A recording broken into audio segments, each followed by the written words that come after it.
Leningrad, second city of Russia. Until the Communist Revolution, the capital. A city of history and beauty. Leningraders love their city and they're proud of its title, the Hero City. The title was given for what they suffered in the Second World War. But talk to men and women who survived those years and they will tell you that Leningraders didn't think of themselves as heroes. Suffering that now seems beyond human endurance was then a daily routine.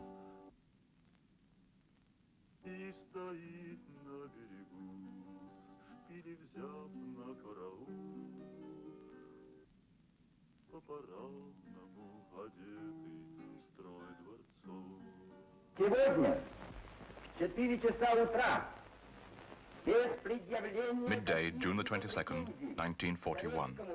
Leningraders gather around the radios and loudspeakers of the city's public address system to hear the foreign minister, Molotov, broadcast to the nation. They are told that Hitler has launched an attack during the night and that Russia is at war with yesterday's ally, Nazi Germany.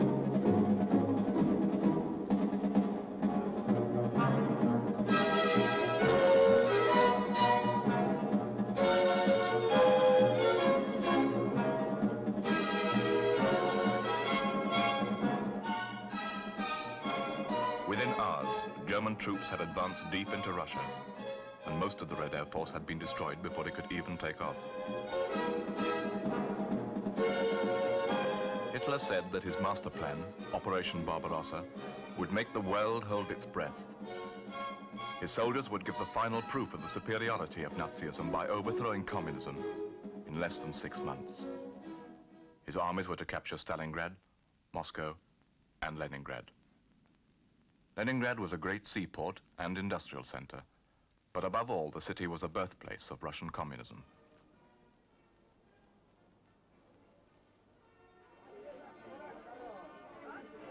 Leningraders reacted with instinctive patriotism. For them, it wasn't a struggle between ideologies. It was an attack on their country and their city.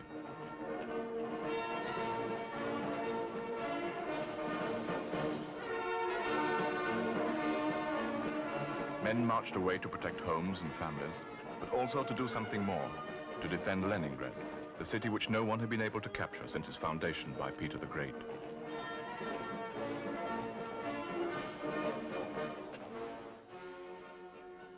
As St. Petersburg, it had been Russia's capital for over 200 years, the spearhead of her advance to Western civilization. Renamed Leningrad after the revolution, it was not only the city of czars and palaces, of Lenin and communism, but the home of Russian poetry and music, ballet, literature. Every Leningrader, communist and non-communist alike, shared the same fierce local pride. A pride so deep it was almost a faith.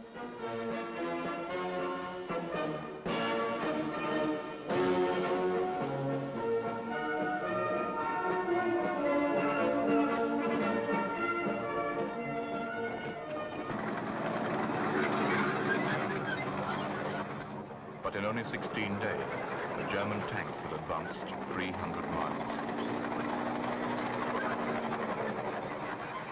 1 million people were rushed out of Leningrad to build tank traps and fortifications. Today we have dug defenses for 16 hours. It is bitterly cold and I have only thin dresses. We stand up to our ankles in water and my feet bleed terribly. I'm afraid I shall never dance again. We've worked for 18 days without a break, 12 hours a day, and I'm 57. The soil is so hard one has to work with a pick. The dry clay is as hard as rock.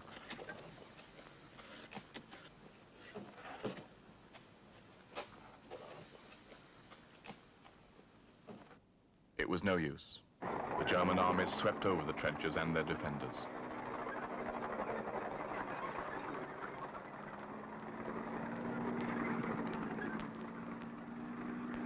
During August 1941, their tanks came to within 20 miles of the city, while to the north, Russia's old enemy Finland had started to close in as well. Leningrad now prepared for the defense of the city itself. And, for instance, every corner of our streets was turned into a, how to say, the defensive point. All the windows were bricked. And, you know, people was ready to meet Germans in the streets of Leningrad. 300,000 civilians joined a people's militia to fight for the city street by street. Workers marched to their factories armed, ready for when the moment came. There was martial law, a curfew from 10 at night until 5 in the morning, restrictions on movement, spot checks on passes, severe penalties for rumor-mongers and defeatists. In a strained atmosphere, the city became full of suspicion.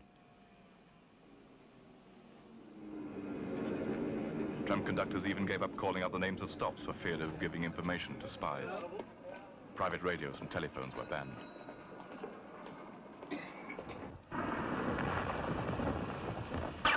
Fighting was now going on in the southern suburbs.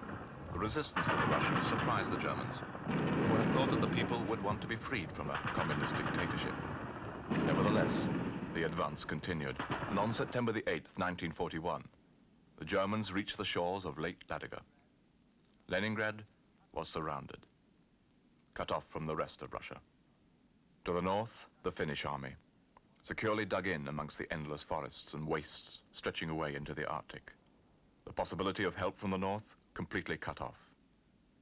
To the west, the sea blocked by German and Finnish shore batteries and U-boats. The Red Fleet was trapped in its Leningrad base. The sea route in and out of the city was closed. To the south and east, the German army still pressed in on the city. Already they had cut the railway connecting Leningrad with Moscow and the rest of Russia. Finally, to the northeast, the waters of Lake Ladoga, as wide as the English Channel and surrounded by uninhabited forest and swamp. Leningrad was encircled. Like all modern cities, it couldn't support itself. Life depended upon supplies from outside. 3 million people trapped in a stranglehold, cut off without even emergency stockpiles of food or fuel. The world waited for Leningrad to fall.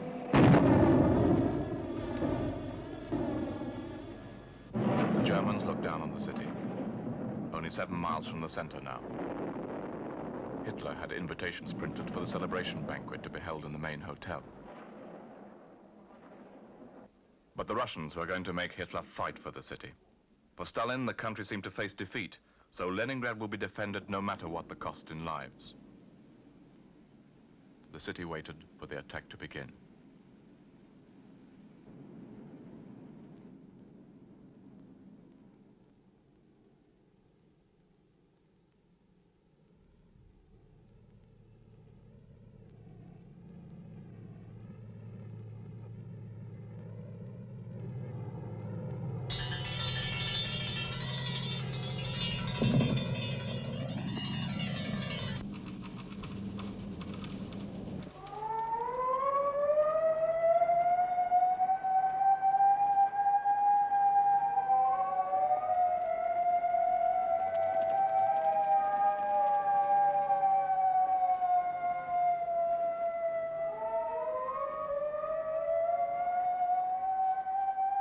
Leningrad knew what to expect, the familiar pattern which Hitler had used to crush city after city across Europe.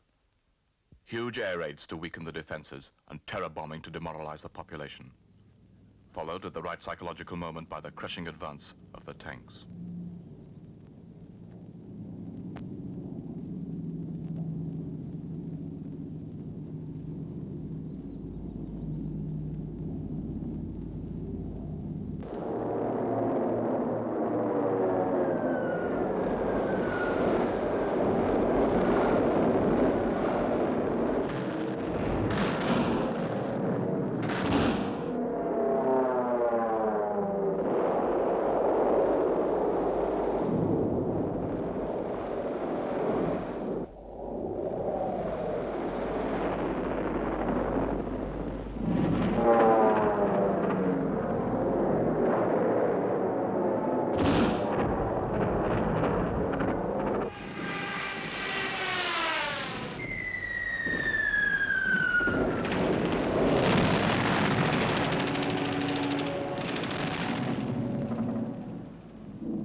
air raids were almost continuous.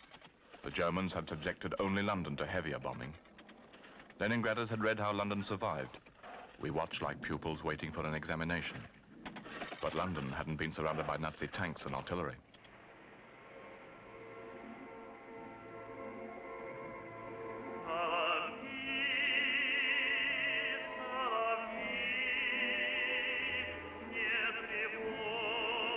But the bombing didn't produce the panic that it had in many other cities, nor the readiness to accept defeat.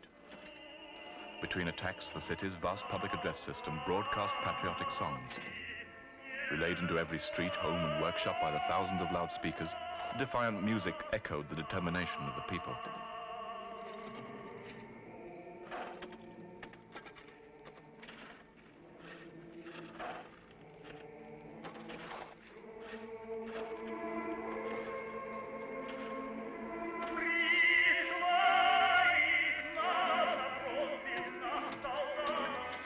Crowded together in air raid shelters and helping in rescue work, they drew strength and hope from each other, and from any small victory that came their way.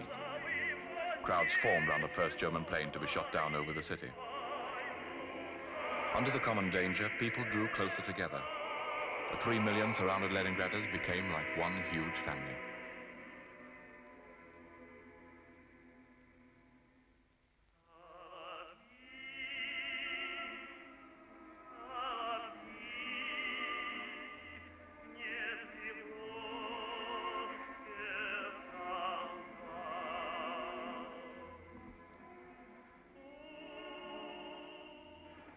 The Germans bombed round the clock. In the factories, the people worked round the clock to keep the city's defenses supplied with arms. They were glad to work the long hours. They felt they were hitting back.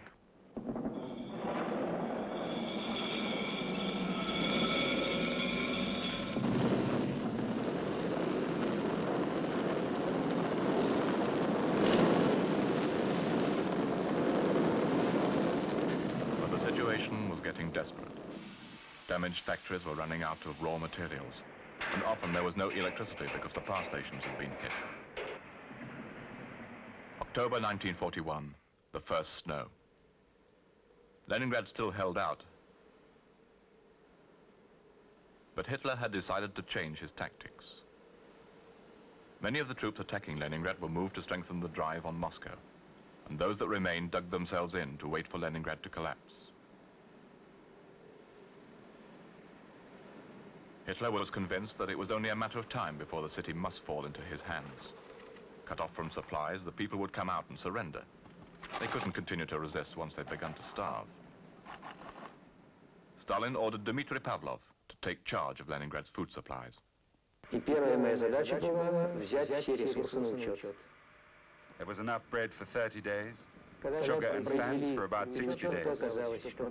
It was decided to put everyone on rations, both troops and civilians.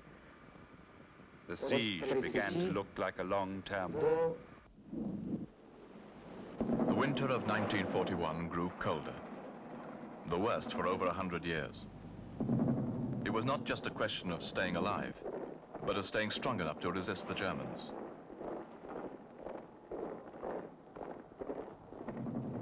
The last reserves of food and fuel were draining away. Rations were reduced again and again. Some way had to be found to supply the city, or it would die. The only way in was by air. Slow twin-engine planes dodging low over the enemy lines. But with Russia on the verge of military disaster, only 60 planes could be spared.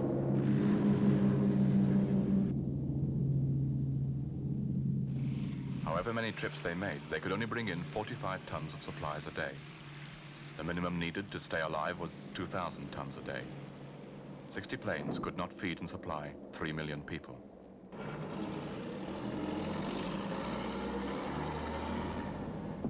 By November, people were eating their pets, dogs and cats. Children were scraping under the snow for leaves or scavenging for animal foods. Zhdanov, secretary of the Leningrad Party Committee, had to find a solution. The only possible supply route was across Lake Ladoga. The distance across the lake was 18 miles. Because of the severe cold, it had frozen. And on November the 18th, a man was sent out on horseback to see if he could get to the other side. He succeeded. There was a small break in the circle. Zhdanov ordered a road to be built. 18 miles across the ice would be difficult enough, but the whole distance out of Leningrad, up to the lake and over frozen, uncharted wastes on the other side to the nearest railway line to Moscow and the rest of Russia, was 237 miles, further than from London to Paris. It seemed impossible, but it had to be tried. The surface of the ice was uneven. Deep crevasses and huge piles of ice whipped into ridges by the violent storms. A labor force of thousands was given 15 days to build the road. The hungry men were paid in food in lieu of wages.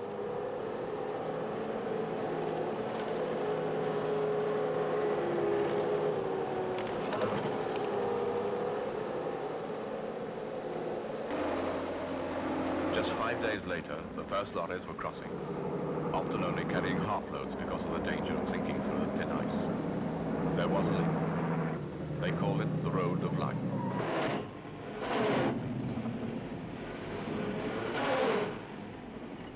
On the first day, the lorries brought in 33 tons. To survive at all, the Leningraders needed 100 times this much. There was less than 7 days' flour left. Food shops were closed and bread was distributed from stalls in each district or at work. The ration was reduced to 10 slices of bread for workers and 5 slices for others. We divided the ration into 3 pieces, for breakfast, lunch and dinner. The children break theirs into microscopically small fragments, which they hide in matchboxes. Everyone went hungry. First days, it just hurts, like something cuts you. And then it also very, how to say, dull pain, you see, continuous pain.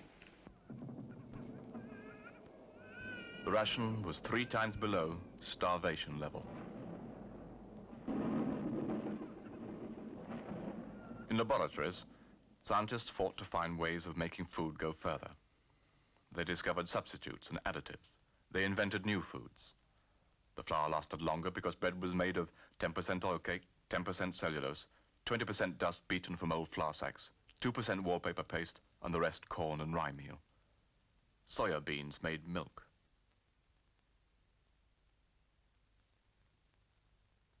Soup could be made from sheep gut found in the docks, and even processed industrial grease or bark from trees. One day I was walking down the street. It was snow-covered, nothing unusual. But on my way back, I saw a corpse sitting there frozen. I was horribly frightened. In the houses, there was electricity for only an hour or 2 each day. It was needed for the factories. Public transport stopped. Weakened people had to walk everywhere, even to collect their rations, and they could never get warm. The temperature was 30 degrees below zero. Outside, the Germans suffered from the cold too. They had expected to take Leningrad in the autumn, and therefore weren't prepared for a Russian winter. To speed up the city's surrender, they moved guns onto the hills and shelled it.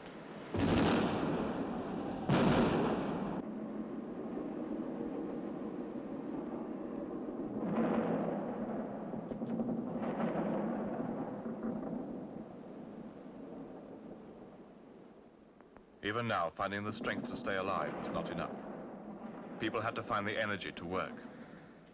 In battered factories, shortages of power and materials had to be overcome. The front line must still be supplied with arms and ammunition if the Germans were to be kept out. Our factory, the Kirov, was hit by 5,000 shells. 1,000 people died. The ambulance brigade picked up the dead and wounded, spread sand on the floor, and the rest of us carried on with the job. Our hours were reduced from 10 to 8, and beds were provided in shelters to preserve our energy. Workers who were ill at home were brought to the factory dispensary by sleigh. We had all our windows blown out by a bomb, and I thought to myself, now we really can't go on. not till spring. We can't go on almost without food. And yet somehow we didn't stop. And sure enough, within 6 hours we were working again. Working in altogether hellish conditions, with 8 degrees of frost in the workshop, 14 degrees in the office, and no heat.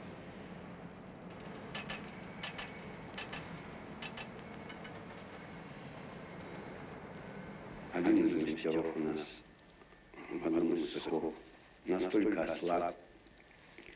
Я One of уже our говорю foremen о in the всех factory had got so weak, в разной you could say that about every one of us. We were in a pretty bad state. This здоров. foreman couldn't supervise the repairs И of вот этот tanks, and of course there were some мастер young lads who needed some не guidance. мог руководить So they lashed him onto the ремонтом bench with там. ropes as his legs wouldn't support him, А там and были he sat there and ребята supervised the молодые. repair work. Кроме того, еще был голод, не хватало пищи. Apart from there being no food, Были the сильные frosts морозы. were very severe and Топлива there не was no было. central heating. Мебель сжигали, книги We сжигали, were burning furniture, деревянные books. дома разбирали. We were tearing Но down всё the это old быстро wooden сгорало. houses to burn. But all this fuel Для was такого quickly города, как used up. Ленинград, нужно в For a день city like Leningrad, you need 120 поездов trainloads of firewood in one до day in that в то kind of время. weather. And we could А only мы bring могли in 2 выделять только trainloads for 2 everything, поезда. including the bread На factories все. and И на armament factories хлебозаводы, and the на hospitals. оборонные заводы, на госпитали. So basically the town wasn't heated. По сути дела, город не отапливался. People were freezing to death.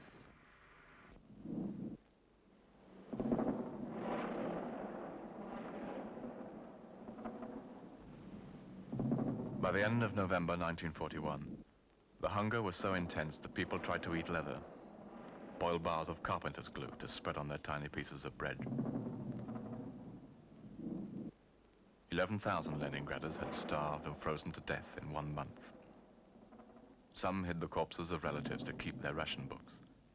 A few went mad and ate the dead flesh. The number of deaths was going up each day. December 1941. Even the soldiers defending Leningrad were starving. If something was not done, the city would be lost.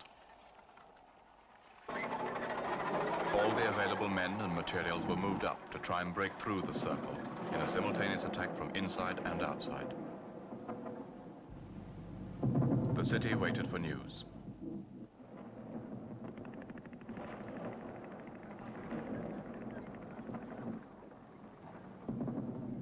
The forces inside Leningrad made no progress, but the Russian army from outside pushed towards the city. It couldn't break through, but the advance was enough to build a new railway up to Lake Ladoga. The length of the road of life was halved, and supplying Leningrad made easier. On the lake, the drivers were pressed to do 2 trips a day, then 3, then 4. And now the lorries were used not only to bring food in, but to take hungry people out.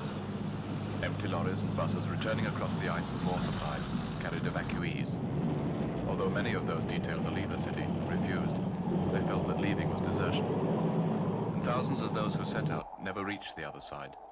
Already starving and weakened, the journey in temperatures of 40 degrees below zero was too much for them. Yet despite this and repeated German bombing, tens of thousands reached safety.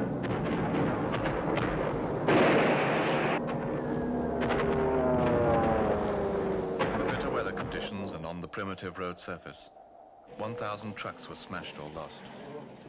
The petrol was so poor that the drivers had to filter it through cloth before putting it in their tanks. They lost their way in blizzards.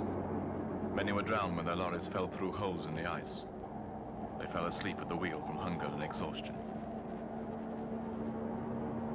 But the amount of supplies getting in crept steadily up.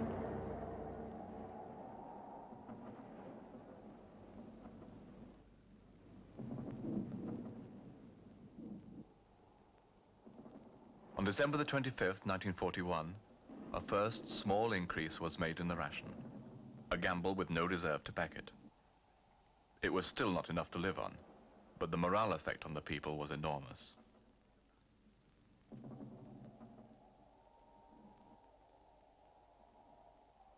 At the front, there was stalemate. The Russians waited, hoping to become strong enough to attack.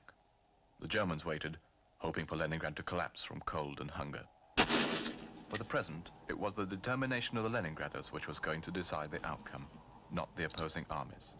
Rations had been increased, but they were still below starvation level, while the cold was more intense than ever.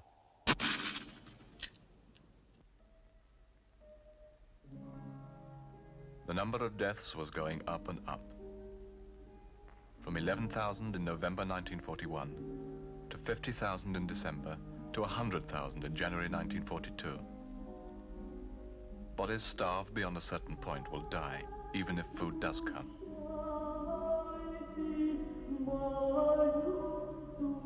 Almost the only thing that hadn't stopped was the public address system. For starving people alone in cold, dark rooms, it was often the only contact with life. Pouring out music, poetry, instructions, news. It echoed round the frozen streets. It never stopped.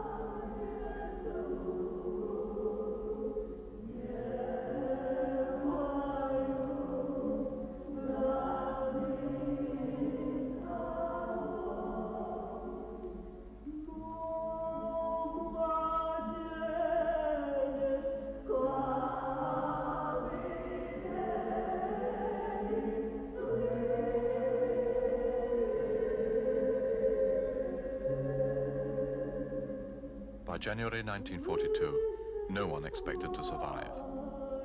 When parting, friends always wished each other a final farewell.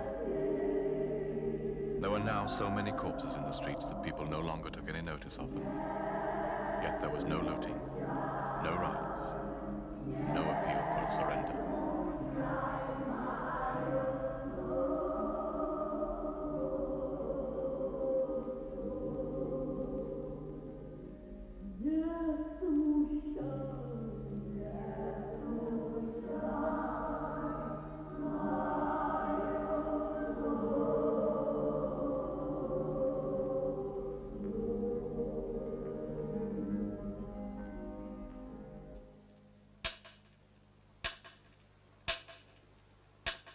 If the broadcasters ran out of music or became too weak and hungry to perform, then the loudspeakers played the sound of a metronome.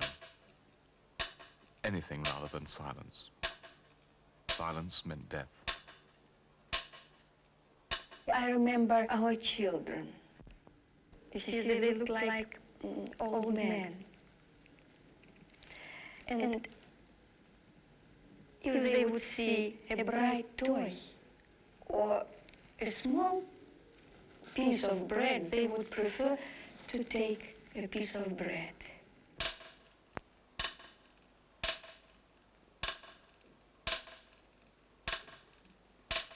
Было очень тяжело смотреть, когда There was one occasion when I received 300 grams of meat for 3 people. сидит и ждет, когда хоть I went какую-то into the пищу shed to cut up some приготовишь. firewood with my mother, Было and when I came back it was ежедневно очень gone. тяжело смотреть мне на My eldest старшего son had eaten мальчика it raw and there was nothing to Олега, cook. которому было около I shall never 3 forget лет. it.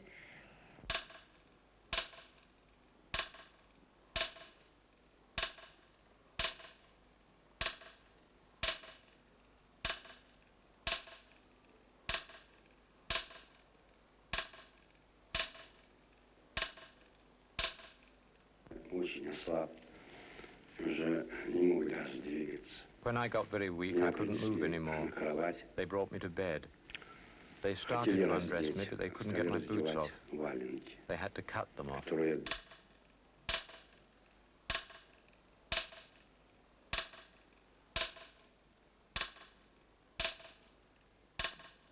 You would get up in the mornings and see crowds of people in the streets coming from work or going to work and dying in their tracks and freezing solid. The corpses would be collected in lorries and taken to the cemetery. We weren't strong enough to actually dig the earth, so we would use explosives to make large pits and put the corpses in this collective grave.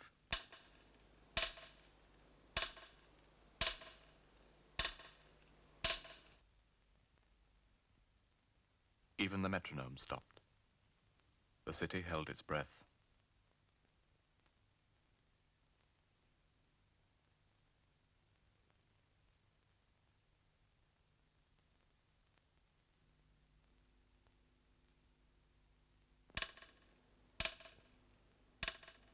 After 3 hours, the ticking started again.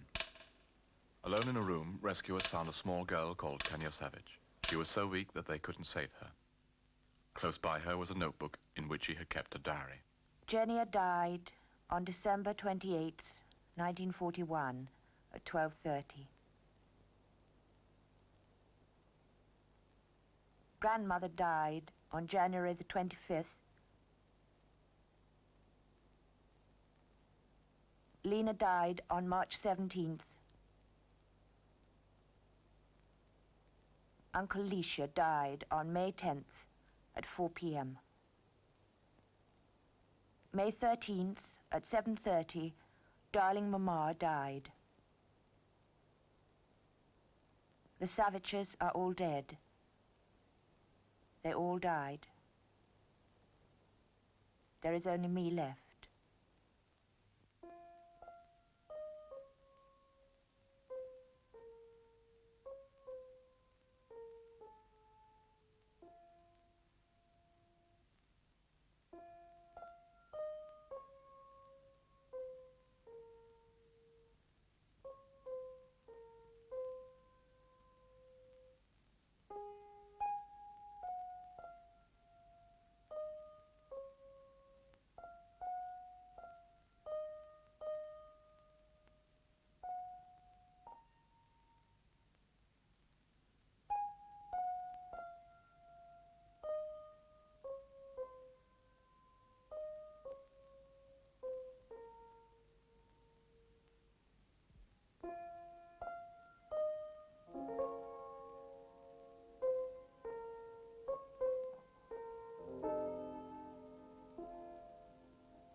In February 1942, the death rate was still rising, as many as 10,000 a day.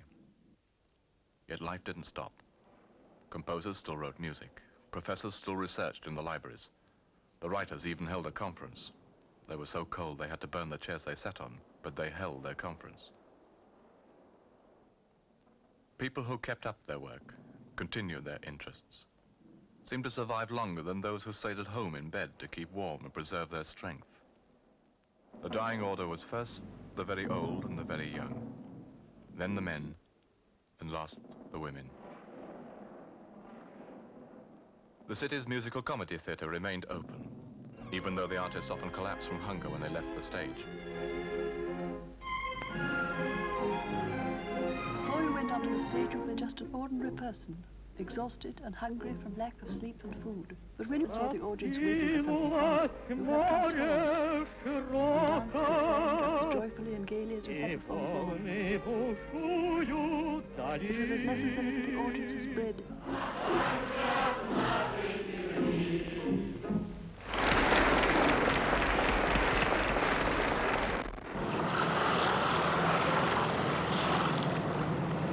At last, in March 1942, but the spring brought new dangers. The ice on the lake was melting. The road of life would be cut. The lorries crossed faster and faster until the last safe moment.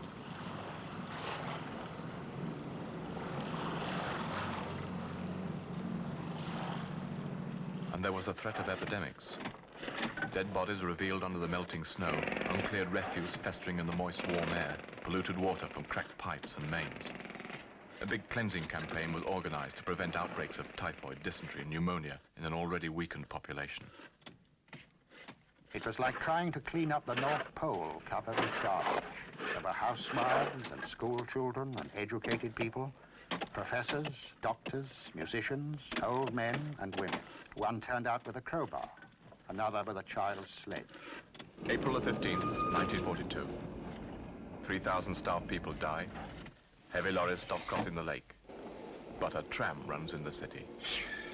People who saw it wept with joy. It was the first tram to run in Leningrad for 4 months.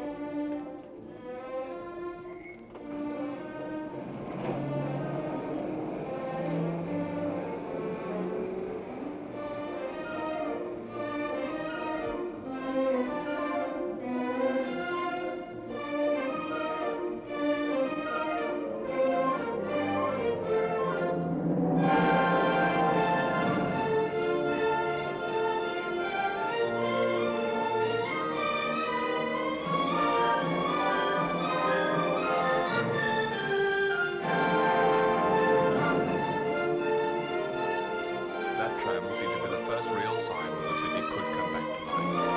It meant power over cables, fresh strength in people's hearts. They started to repair the houses and to build new supply routes. They turned the ice road into the water road.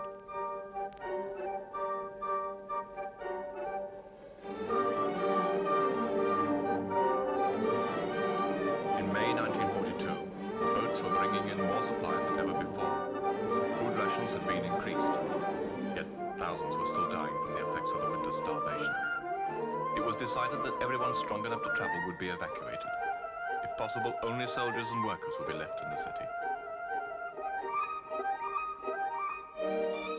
Fresh troops were brought in to strengthen the weary garrison.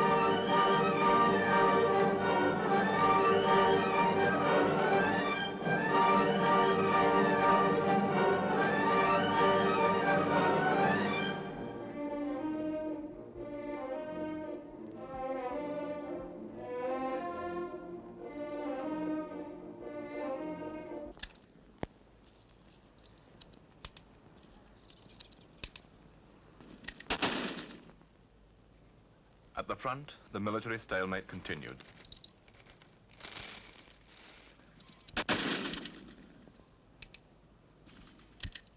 Although the build-up went on, the Russians were still not strong enough to attack.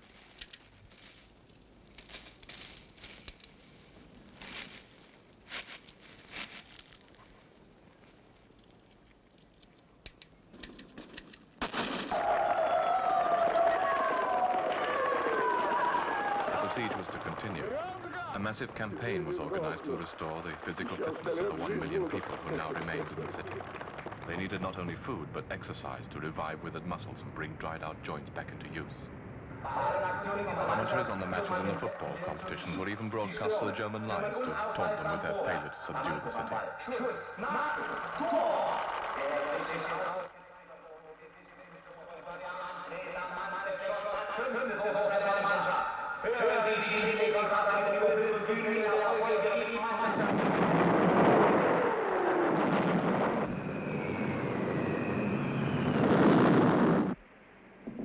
Outside Leningrad, there were many wooden houses, and those houses were disassembled and shared between Leningradians. But not a single tree in our parks and in our gardens was cut down. It was like kill a human being. However, they cut as much wood as they could from the forests immediately outside the city. 3,000 women were organized to lay in timber for the coming winter. There was to be no repetition of 1941. There was also peat in the marshy ground close to the city, which had not been thought worth using before the war. Although under the noses of the enemy guns, it was dug up and stockpiled. Vegetables were grown in every available plot of land. Each family was issued with a siege gardening handbook. Vitamin deficiency had been one of the worst effects of the food shortage. To counteract scurvy, Leningraders still had to take a drink made by pouring hot water on pine needles. The city was becoming steadily stronger, even if shrapnel had to be removed from cabbages before they could be eaten. By the autumn of 1942, nearly everybody left in the city had been organized and trained to play an active role in its defense. Their physical strength had been built up, and their morale was higher than ever before.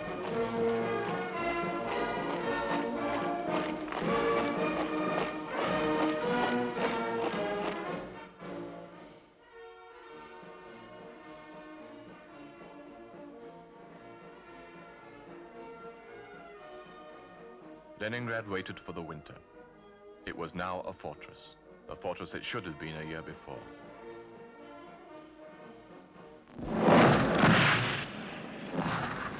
On January the 12th, 1943, the Russians were at last ready to begin the long-awaited attack intended to free Leningrad. As the troops waited to move forward, news was brought round of the decisive Russian victory at Stalingrad. It seemed a good omen.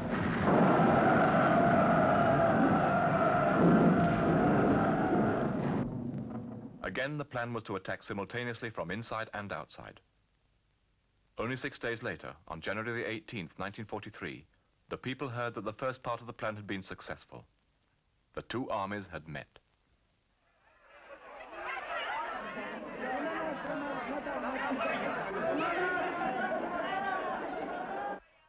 Immediately, a railway line linking the city with Moscow and the rest of Russia was built through the 6-mile wide corridor that had been opened. The second part of the plan was for the two armies to drive south and swing the enemy right away from Leningrad. But the Germans fought back stubbornly. Nevertheless, the first train passed through the corridor, although a bit of fighting was still going on only a few miles away. Cheering crowds welcomed the two armies, certain that their long struggle was over. But it wasn't. By the spring of 1943, the German heavy guns still overlooked Leningrad. They launched a heavier artillery bombardment than ever before. Dividing the city into squares, they shelled each area methodically. Thousands of shells were concentrated on residential areas each day. A fifth of the city's houses were destroyed. Peak shelling times were morning and evening rush hours when most people were exposed out of doors. The people became bitter and disillusioned. After all they had been through, it was hard to find reserves of strength and determination. The suffering should have been over, and now it wasn't.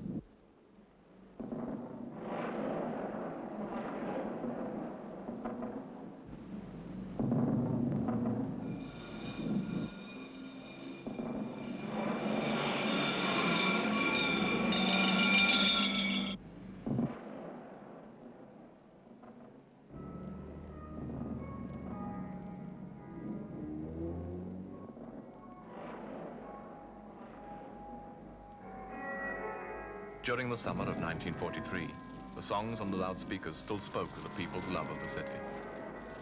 The Leningraders were tired, but they responded as they had before. Any bitterness was still not as strong as their resentment against the Germans.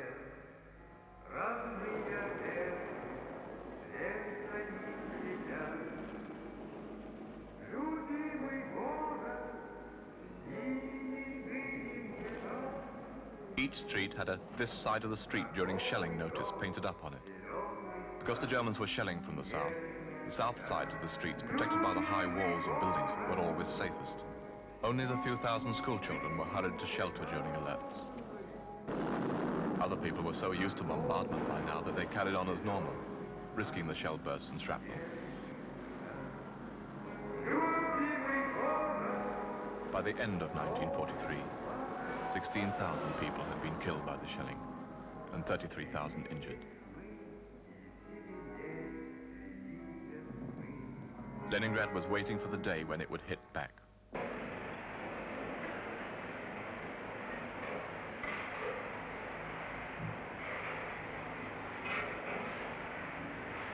Although only just over half of the city's workers were left, and only 1/3 of the machines, the output of tanks, guns and shells went up and up. In taking this medal, I remember my father, who worked here for 20 years. He taught many apprentices, me among them. My father's life has been stopped by a fascist bomb. For the death of my father and the destruction of Leningrad, I give my oath to have revenge through work and help for the front, and if need be, by fighting to defend Leningrad.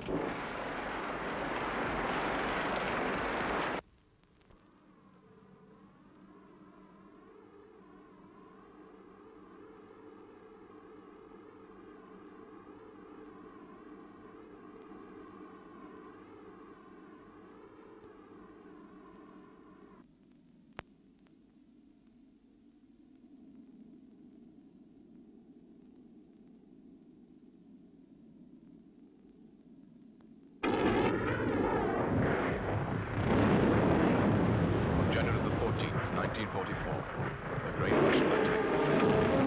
The aim was simple: to drive the Germans away from Leningrad along the entire front.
weeks after the attack had started, this announcement was made. In the course of the fighting, a task of historic importance has been achieved.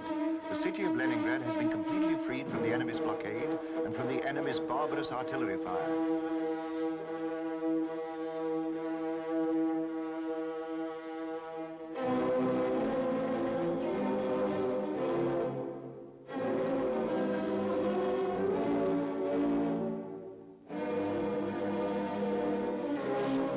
The German retreat was only going to end in Berlin. Prisoners shuffled through the city into the prisoner of war camps, the only German soldiers the people had seen.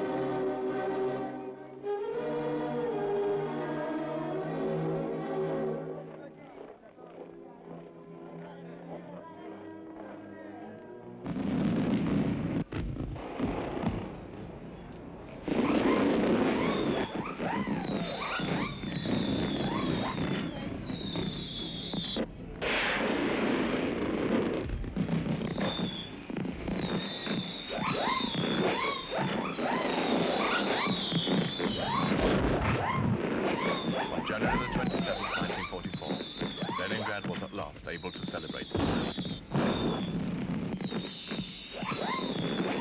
The siege had lasted 900 days. People never met each other, they kissed each other and cried. It meant for us that we were born again for the second time.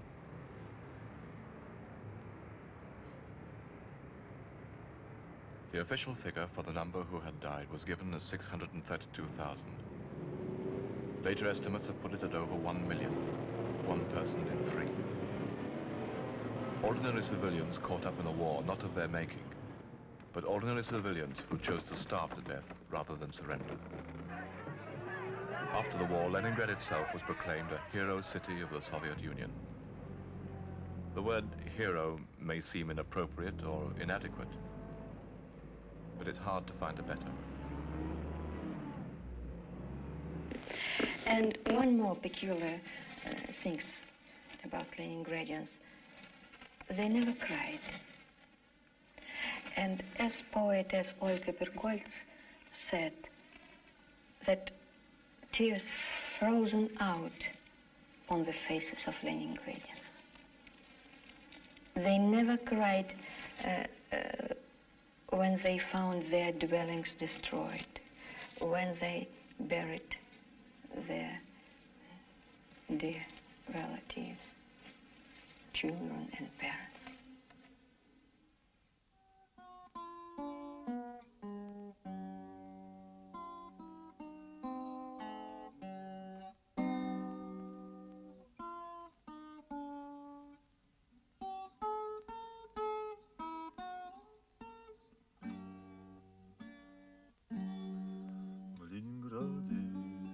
Чуточку туристы,